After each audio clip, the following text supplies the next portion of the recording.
Hello everyone, apa kabar?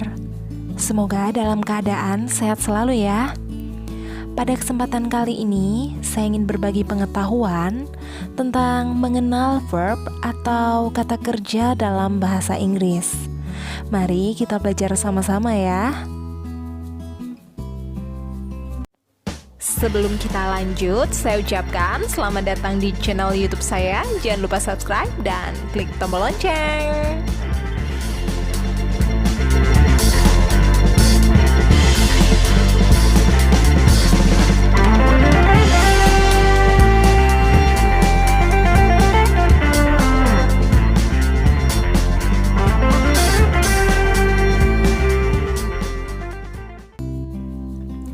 Seperti yang sudah saya sampaikan sebelumnya, kali ini saya ingin berbagi tentang mengenal verb atau kata kerja dalam bahasa Inggris.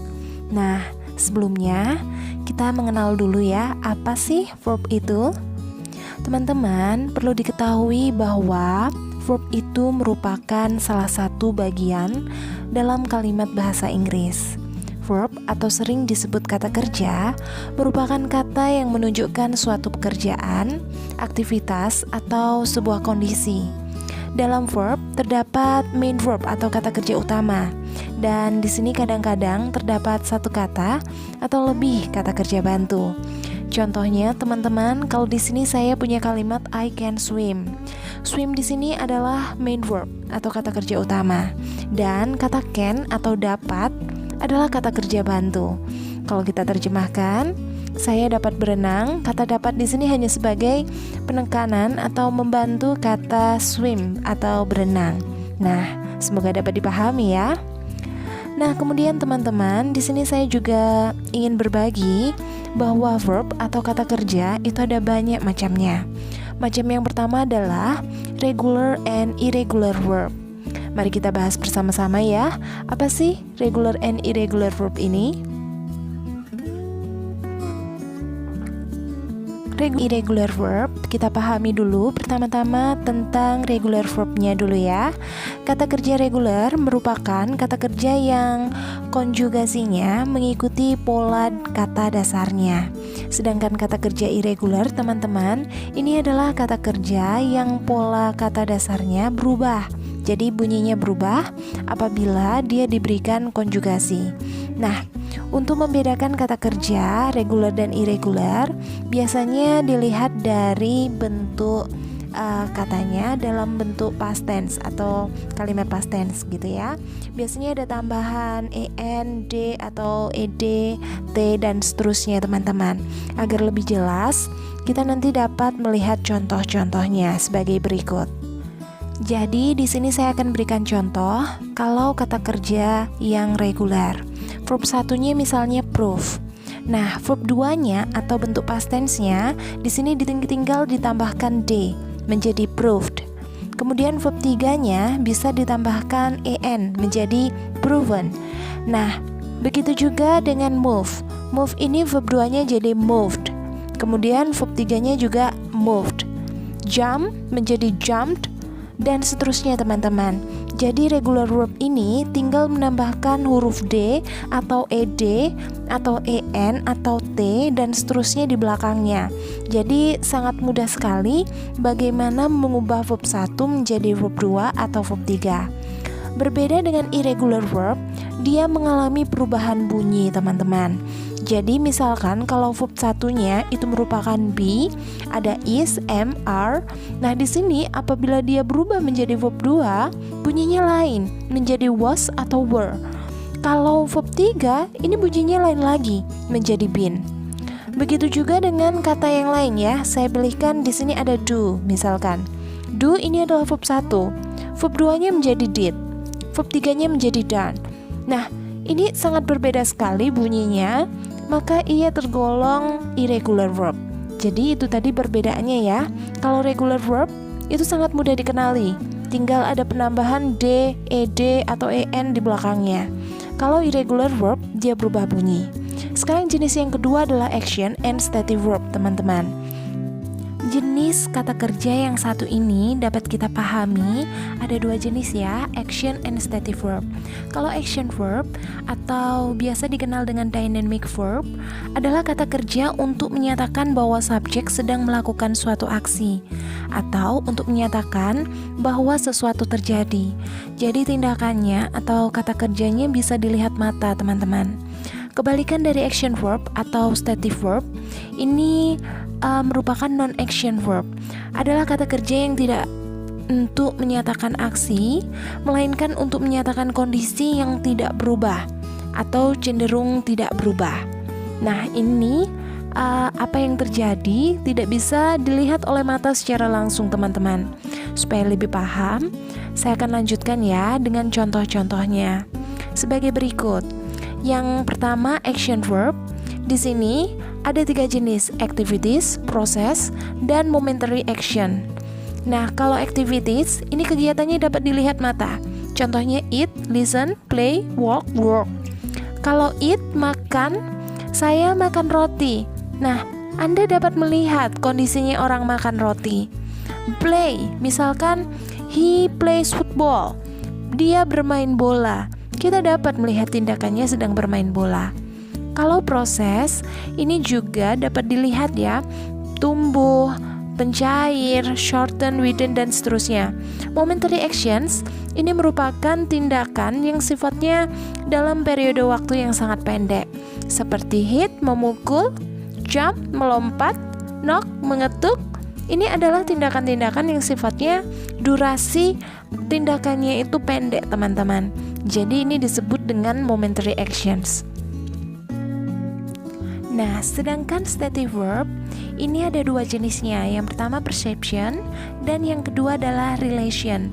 Kalau yang perception ini merupakan tindakan yang hanya bisa dirasakan atau mungkin tidak tampak begitu ya, tidak dapat dilihat mata. Contohnya adalah adore, mengagumi, believe, mempercayai, desire, feel, merasakan, forgive, memaafkan, imagine, membayangkan, know, mengetahui. Ini adalah kata kerja, tapi tindakannya tidak dapat kita lihat ya. Saya menyukaimu, menyukai tidak dapat kita lihat bagaimana tindakannya. Kemudian juga feel, merasa, forgive, memaafkan, itu tidak dapat dilihat oleh mata tindakannya. Jadi dia disebut stative verb. Kemudian kalau yang jenis relation, di sini berhubungan dengan penjelasan lain ya teman-teman. Contohnya seperti kata be, belong to, termasuk, concern, consist of, terdiri dari, contain, berisi, dan seterusnya. Ini adalah contoh-contoh stative verb, teman-teman. Anda dapat melihat dan mencatat masing-masing dari contoh-contoh verb yang saya berikan di sini. Sekarang kita akan lanjut pada bagian yang ketiga, yaitu transitive and intransitive verb. Apalagi nih, saya akan jelaskan ya pelan-pelan. Yang disebut dengan transitive verb ini adalah kata kerja yang sifatnya membutuhkan objek agar kalimat menjadi utuh atau memiliki makna. Artinya dia membutuhkan objek ya teman-teman. Seperti kata clean. Ini I clean my own room every morning. Saya membersihkan kamar saya setiap pagi. Kata clean itu harus selalu digandeng atau diikuti oleh objek, teman-teman. Kalau I clean gitu aja dia nggak bisa. Harus ada objek di belakangnya. Sehingga kalimat ini I clean my own room. Nah, kalau nggak ada kata my own room, saya membersihkan, itu tidak lengkap, teman-teman. Nah, kemudian kalau intransitive verb, ini kebalikannya ya. Dia tidak membutuhkan objek langsung agar kalimatnya menjadi utuh dan memiliki makna. Contohnya Joshua screamed. Nah, Joshua berteriak. Sedangkan when his mother surprised him, itu sifatnya adalah hanya keterangan waktu. Joshua berteriak ketika ibunya mengejutkannya. Kata berteriak di sini tidak membutuhkan objek di belakangnya. Begitu juga dengan contoh yang kedua. My baby cried last night. Bayiku menangis tadi malam. Kata menangis tidak perlu diikuti objek, teman-teman. Sekarang jenis yang keempat adalah verb yang bernama linking verb atau kata kerja yang sifatnya menghubungkan. Nah, di sini kita pahami dulu pengertiannya ya. merupakan jenis kata kerja bahasa Inggris yang sering digunakan untuk menghubungkan antara subjek dan dengan menghubungkan sebuah predikat dengan kata kerja, sifat, atau kata benda. Nah, contohnya kalimat dengan kata kerja linking adalah the books are blue.